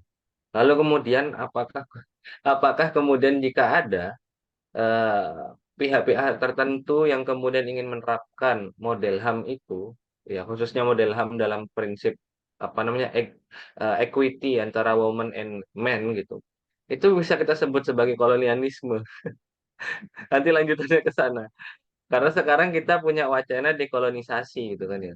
Apakah kemudian hal tersebut juga kita bisa anggap itu sebagai kolonisasi dan kita harus dekolonisasi? Itu jadi sesuatu hal yang menarik tentunya ya untuk teman-teman sekalian. Oke, sebelum berlanjut lebih jauh, saya berikan kesempatan teman-teman yang lain juga untuk memberikan respon dan pertanyaan. Silakan bagi ada yang memiliki kegelisahan yang sama terkait masalah ini. Tentunya masalah gender itu tidak akan pernah selesai ya. Jadi karena ini sudah bergulir sejak lama dan sampai sekarang masih terus bergulir gitu. Silakan teman-teman, apakah ada? Saya tunggu 2 menit lah ya, sebelum nanti kalau tidak ada, jadi saya lagi yang tanya. Anu, Pak Moderator,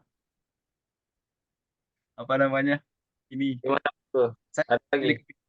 jadi kepikiran bahwasanya kalau misalkan tadi dibilang apakah kembali lagi ke judul, apakah biologis itu berpengaruh? Saya pikir ya tadi itu.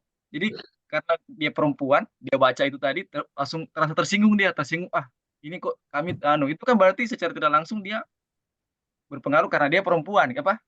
Berpengaruh karena dia, oh ini ini kita sebagai perempuan didiskriminasi.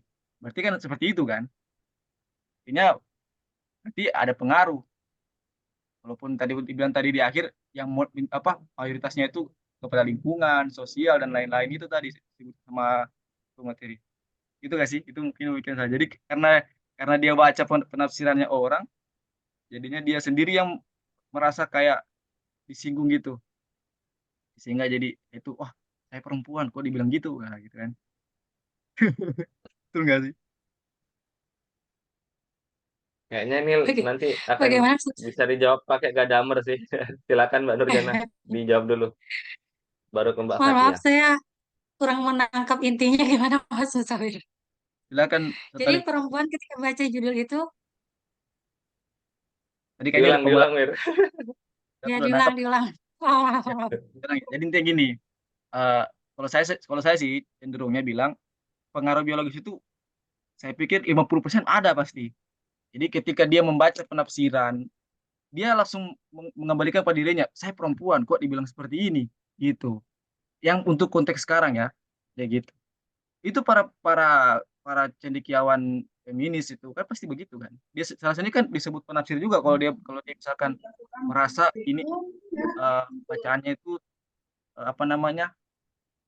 Ya kembali ke tadi lah. Sudah tangkap kan? Sepanjang panjang lebar lagi. Ya bisa, bisa. Ya, baik. Baik ke satu langsung saya jawab ya. Jadi mungkin perempuan ketika membaca, kok tafsirannya kayak gini, ini bias dong gitu. Nah, pasti perbedaan biologis itu ada pengaruhnya. Memang ada. Saya meyakini itu ada, tapi tidak signifikan dibanding bagaimana situasi-situasi yang membentuk pemahamannya dia. Contohnya saya ya, saya itu pernah ada pada fase misalkan perempuan-perempuan yang belum terpapar dengan wacana gender. Mungkin kayak di masyarakat-masyarakat, pedesaan mungkin ya, yang tidak mengakses, wacana tidak terpapar wacana gender ketika, ditafsirkan seperti ini, ya nurut-nurut aja gitu, nggak merasa, nggak merasa, "Loh kok ini kayak gini?" Gitu ya. Karena saya sendiri merasa ketika saya sanawiyah, aliyah, itu kan saya juga udah belajar tafsir ya, tafsir. Dengan penafsiran-penafsiran itu karena saya belum terpapar gender, jadi saya nggak merasa saya apa namanya, "Oh ini bias nih, kenapa saya permentingin?" Kayak gitu ya. Nah mungkin itu ada pengaruhnya perbedaan biologis itu pasti ada gitu ya, tapi memang nggak signifikan gitu, makanya saya menyebutkan itu tidak signifikan banget gitu, hanya berapa persen. Nah yang lebih dominan itu ya tadi situasi-situasi yang pemahaman bagaimana, misalkan perempuan itu udah terpapar wacana gender, bagaimana perempuan itu, apa sih namanya, lingkungannya seperti apa gitu ya, eee, adat istiadatnya, tradisinya, otoritasnya, siapa yang mempengaruhinya, itu sih menurut saya yang lebih berpengaruh gitu. Gimana? Ada tanggapan lagi Ustaz Musa? Boleh boleh itu ada kayaknya ada pertanyaan. Baik, Pak Moderator. Oke, terima kasih Mas Musa dan Mbak Nurjana atas tanggapannya. Sekarang kita langsung ke Mbak Fatia. Silakan Mbak Fatia. Mbak Fatia ini juga salah satu materi kita di Naksir. Jadi yang mau dengerin Mbak Fatia, silahkan nanti bisa ya di YouTube kita. Oke, silakan Mbak Fatia.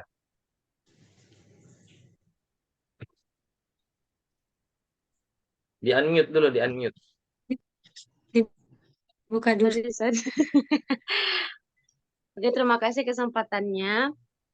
Dan juga terima kasih ya kepada pemateri. Ini salah satu senior di kelas PKUP angkatan pertama. Ini pemantik sekali ya atas isu-isu selanjutnya ya berkaitan gender. Mungkin saya menambahi atau merespon secara keseluruhan ya berdasarkan pengalaman. Ini nggak tahu nih relate-nya nanti ke bagian mana.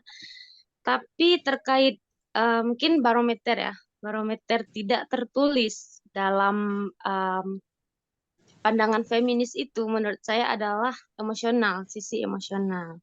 Karena kalau kita terbiasa dengan pembahasan tafsir bias gender seperti di kelas ya, itu em, seperti secara otomatis tidak ada teori lagi, jadi emosional saja gitu kayak oh iya ini bias gender dan semua sepakat gitu di kelas. Jadi tidak ada sanggahan dan sebagainya. Tapi berbeda ketika kita diskusi dengan kelas sebelah misalnya ya PKU.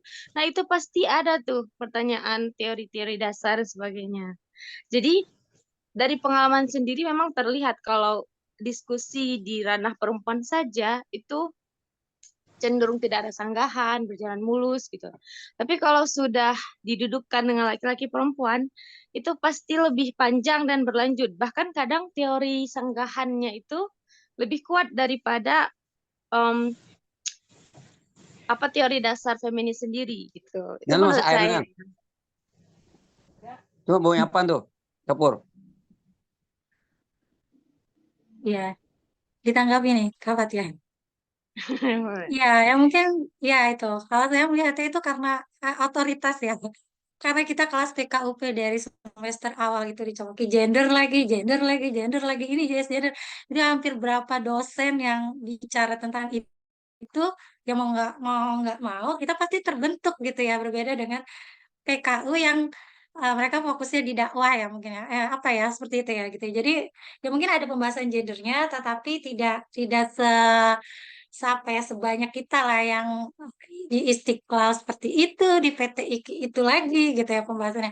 Jadi itu kayak udah membentuk pemahaman kita. Jadi secara emosional ya memang ketika kita baca, oh ini bias, oh ini bias gitu ya. Karena ya kita memang udah dibentuk seperti itu gitu ya. Nah, uh, jadi ya itu lagi-lagi ke bagaimana otoritas yang membentuknya gitu. Mungkin itu sih tanggapan saya karena saya masih memakai apa ya teori hermeneutik Gadamer seperti itu. Ya, nah, ada tanggapan balik Kak Fatia?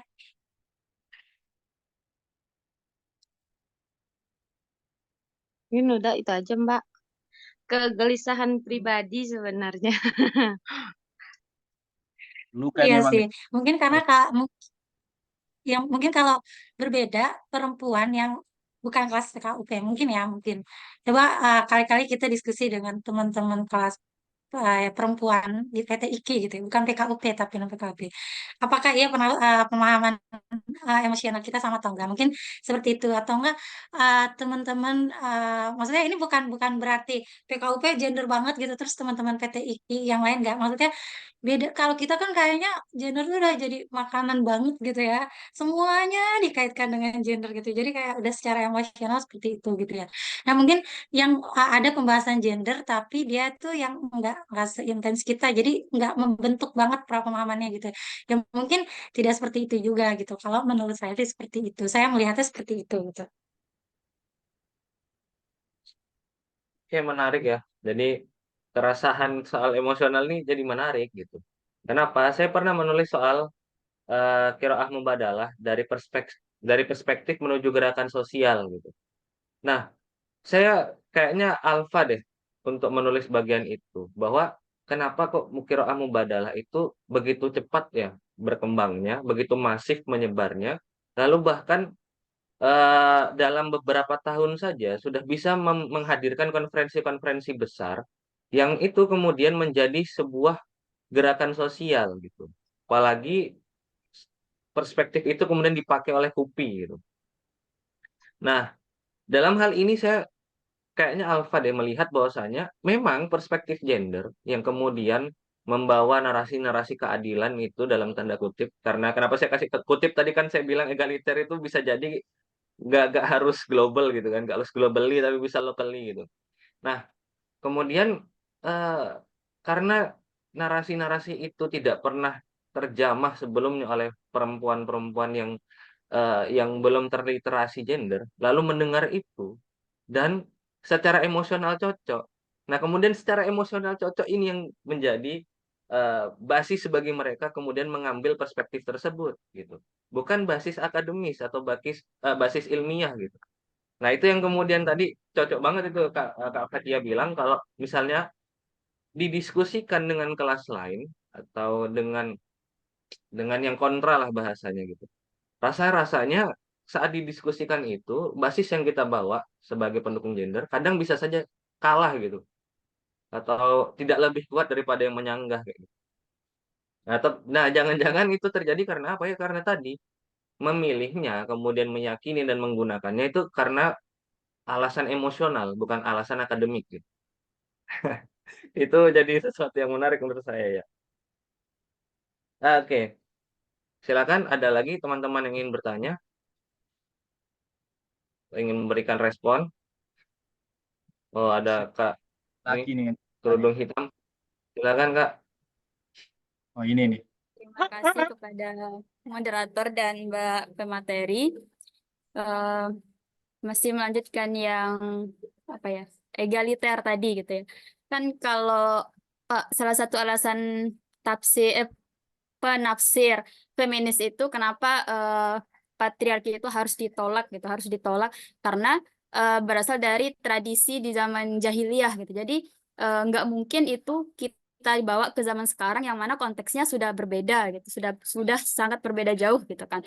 Kalau dikatakan misalnya perempuan perempuan zaman dulu tidak banyak bekerja di ruang publik, sehingga di dalam Al-Quran ya banyak tercantum yang seolah-olah itu bernarasi bias gender gitu ketika dibawa ke konteks sekarang.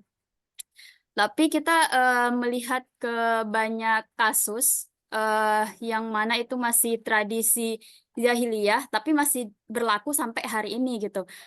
Eh, Misalnya kita melihat contoh dalam kasus miras Homer gitu ya. Dalam kasus Homer itu kan dulu juga di jahiliyah ya orang ya itu gitu kan bahan minumnya ya itu gitu. Tapi kemudian karena itu sangat mengakar di tradisi jahiliyah, ya artinya pengharamannya itu kan dilakukan secara bertahap sehingga benar-benar diharamkan. Nah, artinya ya karena itu sudah mengakar ya tidak mudah untuk apa langsung diubah gitu ya. Jadi mereka jadi Allah ya udah mengharamkan itu dengan secara bertahap. Nah, artinya kan ya artinya bisa kalau memang mau dihapuskan itu ya bisa gitu. Bisa Allah langsung mengharamkan itu bisa gitu kan. Nah, kemudian contoh lain misalnya yang tradisi Arab jahiliyah itu di dalam praktik haji yang apa Safa Marwah itu yang sa'i ya. Yang sa'i itu kan praktiknya praktik jahiliyah, tapi kemudian dirubah sama Allah itu menjadi apa praktiknya masih ada tapi diganti doa-doanya diganti seperti itu. Nah, artinya tradisi zaman jahiliyah itu nggak semuanya yang ada yang dihapus semua, ada yang bertahap, ada yang praktiknya masih ada tapi ya dimodifikasi ya seperti itu. Nah, untuk masalah gender ini artinya tidak hanya urusan gender yang berasal dari budaya jahiliyah dulu gitu. Nah, kalau memang benar eh, pesan universal Al-Quran itu adalah egaliter, artinya kasus ini harusnya bisa dong Tuhan Allah itu membuat seperti ya salah satu praktik keagamaan yang tadi itu gitu. Nah, jadi mungkin di sini saya cuma ingin apa ya memberikan sudut pandang mungkin ya tidak bertanya mungkin. Jadi di sini artinya bukan kita ingin apa ya menghambat pintu kritis yang ditawarkan oleh para pemufasir feminis, tapi mungkin kalau kita lihat ke tipologi tafsir feminis yang dikembangkan oleh Prof. Kusmana itu kita lebih berusaha kritis lagi gitu. Jadi posisinya mungkin ke mufasir meskipun kita bukan mufasir ya peneliti mungkin peneliti tafsir yang lebih kritis lagi gitu artinya yang seperti ini tuh masih bisa didiskusikan tidak semerta-merta yang oh ini egaliter pesan aku ada egaliter gitu dan bukan juga artinya kita menerima kalau wah perempuan itu memang harusnya seperti ini seperti itu atau apa subordinasi lainnya gitu mungkin itu saja tanggapan dari saya terima kasih. Oke, silakan kalau Mbak Nurjana mau menanggapi tanggapan yang dibawa oleh Kak Elin tadi. Silakan. Ya, baik. Terima kasih Kak Fazlin atas tanggapannya. Ya, saya setuju ya Kak. Jadi, ya sebenarnya bisa aja gitu ya Allah tuh mau kayak ngapus kayak Homer tadi atau kayak memperlakukan hal-hal yang tadi ya gitu ya, termasuk ke ini yang feminis. Tapi saya juga melihat bahwasanya apa ya, dalam Al-Quran sendiri itu memang ada tahapan itu sih dalam apa ya, me-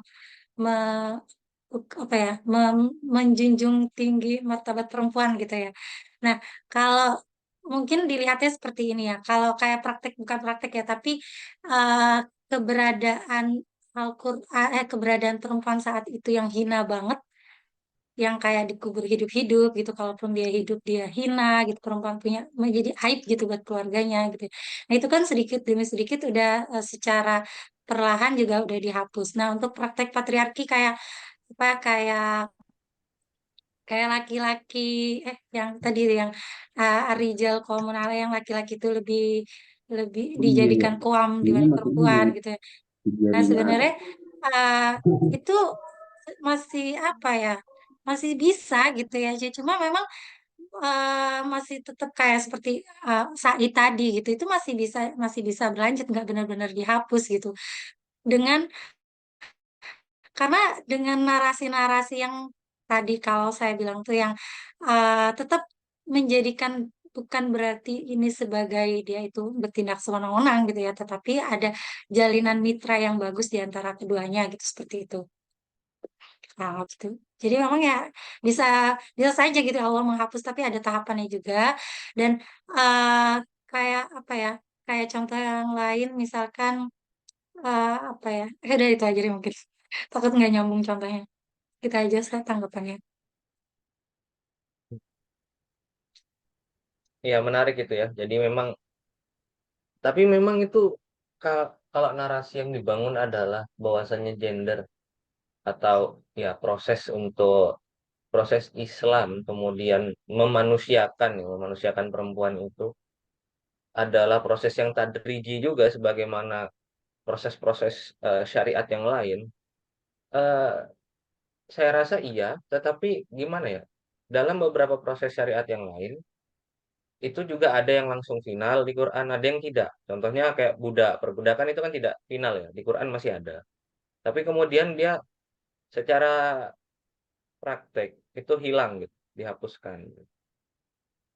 Nah, jadi apakah dalam konteks itu kemudian perkataannya misalnya Abdullah Said atau Fazlur Rahman yang bilang ya, kalau apa namanya waris misalnya, waris perempuan itu harus setara antara laki-laki dengan perempuan gitu. Saya lupa antara Fazlur Rahman atau Abdullah Said yang bilang itu. Karena dia pakai logika itu yang tadi.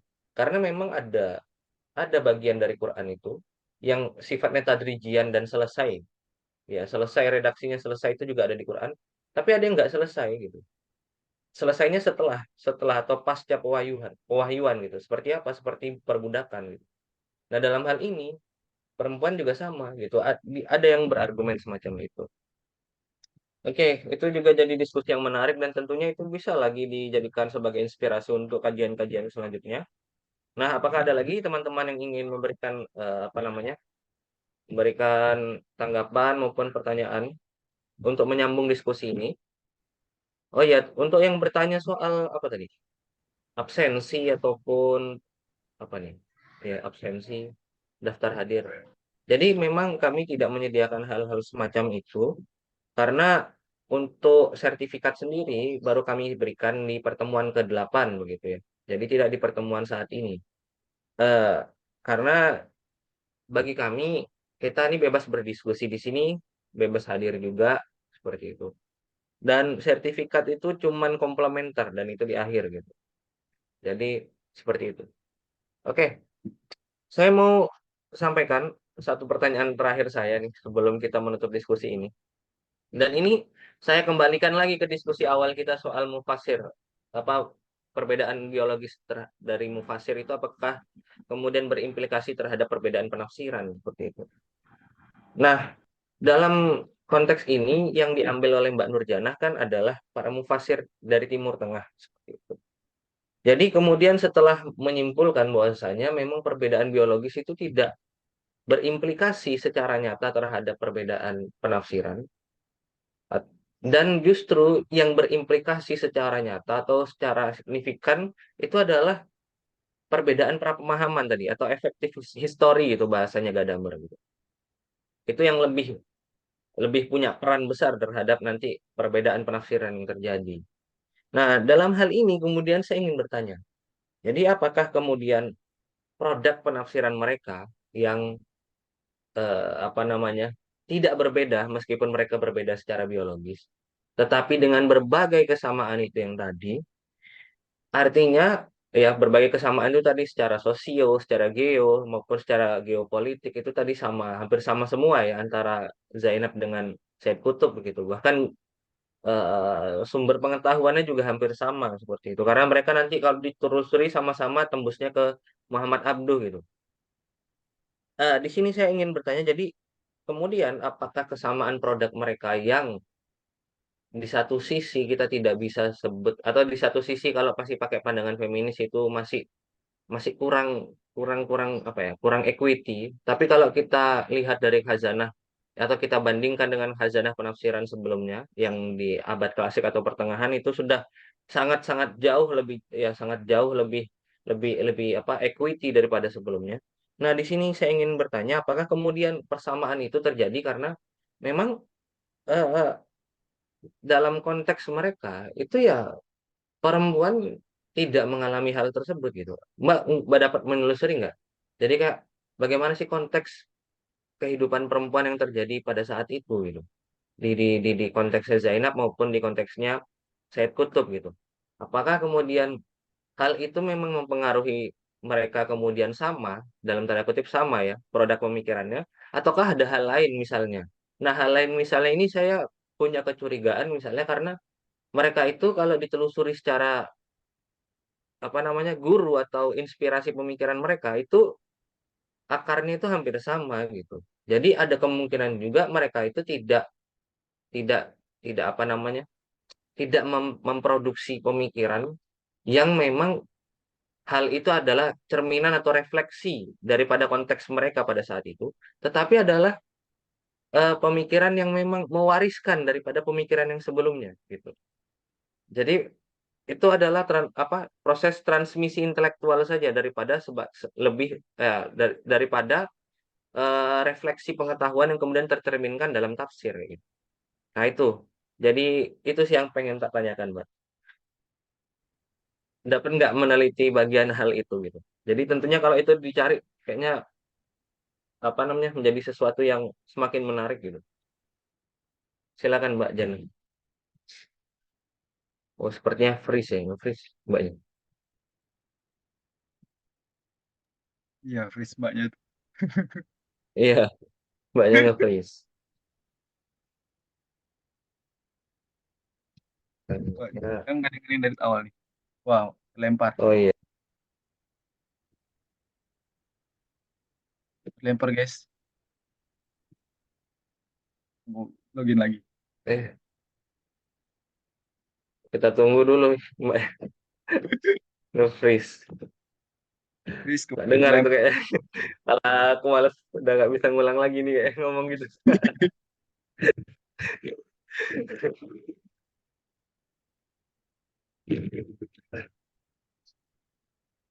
Wah, berat nih. Hilang dia. Ya, kita tunggu 5 menit ya. Kalau Mbak nggak datang 5 menit, kita sudahi diskusi ini.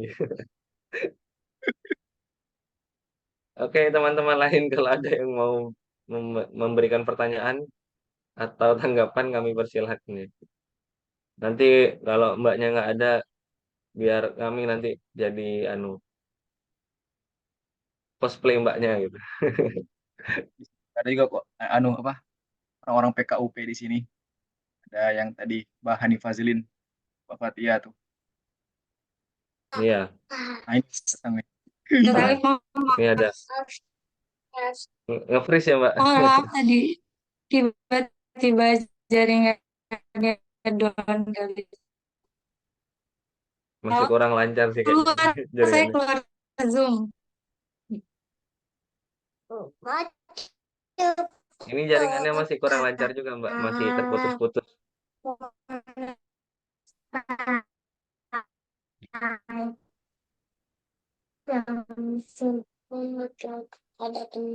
Gimana Mas Alif? Oke. Tadi itu terdengar nggak, Mbak? Yang saya sampaikan tadi? Enggak ya? Halo?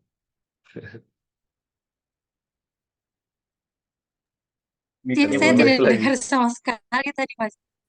dari awal. Oh, nggak dengar ya? Oke. Halo. Sekarang gimana, Mbak? Udah lancar kah? Dicoba ini dimatikan kameranya mungkin coba. Oke, siap. Jadi gini, Mbak, saya itu pengen tanya sesuatu. Jadi seperti ini. Em, nah, tadi kan kita dari penelitian Mbak itu kan kita bisa melihat ya. Jadi hasil penafsiran daripada Zainab Al-Ghazali dengan Sayyid Qutb dalam beberapa contoh ayat yang Mbak ambil tadi itu memperlihatkan adanya beberapa apa namanya produk yang sama gitu antara mereka berdua. Nah, produk yang sama ini jika kita baca dengan kacamata feminis tentu ini masih belum 100% bisa mewakili kepuasan para feminis gitu. Tetapi jika kita baca dari sisi historis, maka tentunya jika dibandingkan dengan narasi-narasi interpretasi yang lahir di abad klasik atau pertengahan, tentu ini sudah lebih responsif gender seperti itu.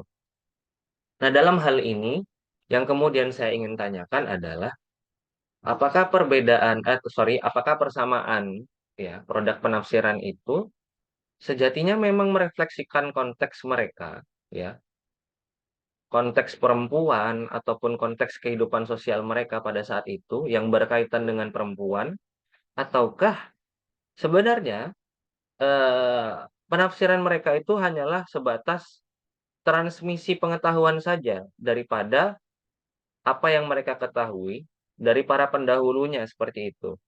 Dari para pendahulunya dalam hal ini adalah sumber-sumber intelektual mereka. Jadi kalau kita telusuri keduanya kan nanti ketemunya di satu akar ya. Jadi ketemunya di Muhammad Abduh seperti itu.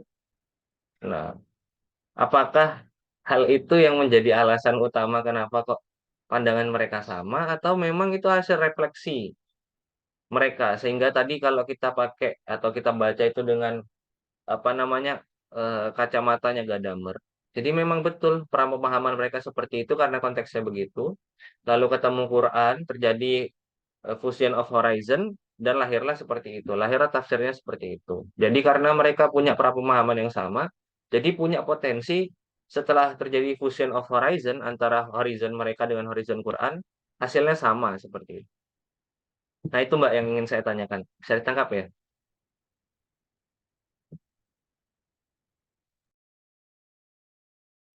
Saya konfirmasi pertanyaannya dulu ya Mas, karena Mas tadi agak putus-putus juga. Jadi kesamaan dari keduanya, hasil penafsiran dari keduanya itu apa karena eh, kondisi saat itu atau karena eh, yang guru gitu-gitu, betul nggak sih Mas? Gitu ya? Soalnya tadi masih agak putus-putus. Ya, Iya, iya, betul, betul, betul kayak gitu, betul. Jadi karena memang secara akar intelektual kan mereka kalau ditelusuri sama. punya akar intelektual yang hampir sama kan, atau bahkan sama Ya, nanti ujung. Nah itu, nah itu yang jadi menarik sih menurut saya Mbak. ya kalau misalkan kan mereka bertemunya kalau ke Muhammad Abduh itu mungkin kalau yang tadi runut tadi ya, yang Hasan Albana gitu, itu hanya dari semangat pergerakan kayaknya. Karena kalau Said Kutub sendiri ini sebenarnya apa ya, nggak sempat bertemu secara langsung ke Hasan Albana. Berbeda sama Zainab. Zainab sempat ketemu langsung, tetapi kalau Said Kutub ini bergabung ke Ikhwanul Muslimin setelah Hasan Albana wafat.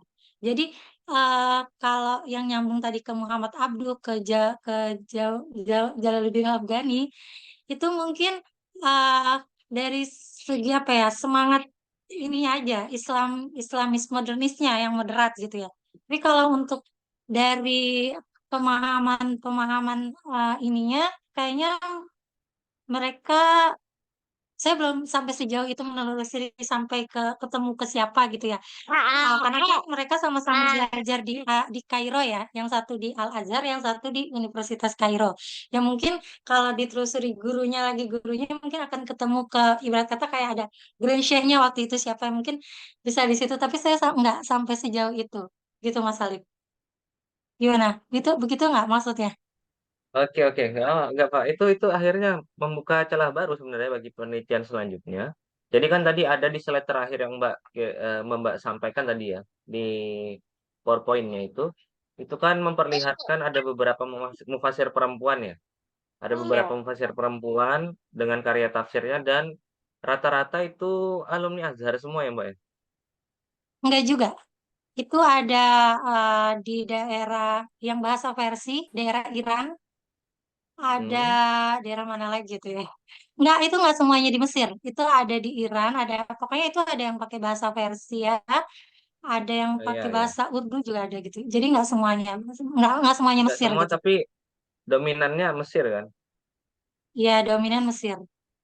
Nah, Kayak itu Bintu jadi Syati menarik. Mesir. Jadi kayak ya Bintu Syatse, Ngariman Hamzah, terus yang lainnya sebagai tadi itu.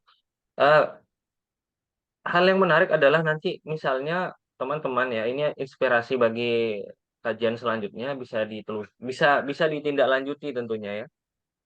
Adalah kita lihat tadi kesamaan institusi tersebut, kemudian bagaimana kemudian mereka menarasikan atau menghasilkan tafsirnya, dan nanti kemudian diperbandingkan selanjutnya, nanti dilihat berbeda atau tidak, gitu. Jadi kalau tidak, otomatis ada potensi besar bahwasanya memang sebenarnya bukan pengalaman perempuan yang kemudian mendorong mereka menghasilkan narasi eksegesis sebagaimana berikut gitu. Tetapi sebenarnya adalah yang punya andil besar itu adalah transmisi pengetahuan. Dalam hal ini adalah institusi tempat mereka belajar seperti itu. Nah, itu asumsinya ya, itu hipotesisnya. Jadi silakan nanti teman-teman silakan ditindaklanjuti gitu. Karena saya punya kecurigaan seperti itu ya. Oke, tapi secara overall saya terima kasih kepada Mbak Nurjana. Selaku moderator, saya berterima kasih kepada Mbak Nurjana atas penyampaian materinya, serta juga kepada teman-teman yang sudah memberikan respon dan pertanyaan. Dan hal itu sudah memperkaya ya diskusi ini, dan tentunya eh, kita tinggal menunggu ada teman-teman lainnya di luar sana, terutama yang mengikuti diskusi ini sejak awal, membaca tulisan-tulisan di Ibih Tafsir, untuk kemudian menindaklanjuti ide-ide kritis yang hadir atau ide-ide yang muncul setelah diskusi ini, seperti itu. Nah, sehingga nanti hasil penelitian baru itu memang benar-benar ada gitu. Nah, itu saja mungkin yang bisa saya sampaikan. Sekali lagi saya ucapkan terima kasih kepada Mbak Nurjana karena sudah mau berbagi ya, berbagi proses penelitian sampai hasil penelitiannya di sini di Bitafsir di acara naksir kita kali ini. Dan saya ucapkan terima kasih kepada teman-teman semua yang sudah menyimak, khususnya kepada sahib saya Mas Musawer yang selalu ada di setiap pertemuan naksir. Sampai jumpa kembali di naksir selanjutnya di hari Minggu bersama beliau yang akan nanti jadi moderatornya. Kurang lebihnya saya mohon maaf. Wallahul muwaffiq ila aqwamit thoriq. Wassalamualaikum warahmatullahi wabarakatuh. Waalaikumsalam warahmatullahi wabarakatuh. Waalaikumsalam warahmatullahi wabarakatuh.